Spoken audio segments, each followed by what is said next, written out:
అరే మామ, మా లవర్ కోసం మంచి కవిత రాశాను, వింటావా? చెప్తాను, విను. అవునా మామ? చెప్పుమే. చెరుకుతో చేస్తారు బెల్లం, నువ్వే నా కాబోయే తెల్లం.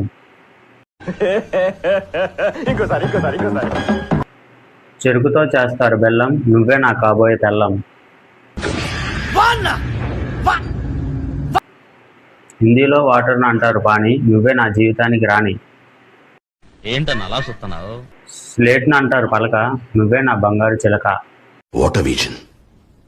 సమ్మర్లో ఉంటుంది ఎండ, నువ్వే నా బంగారు కొండ. What a thought. మిల్క్ని అంటారు పాలు, నువ్వు నాతో ఉంటే చాలు. గ్యాస్ మీద ఉంటుంది స్టవ్, మస్తుంటుంది నీ నవ్వు. నేను ఈ ప్రపంచాన్ని వదిలి వెళ్ళిపోదాం అనుకుంటున్నాను. ఇదే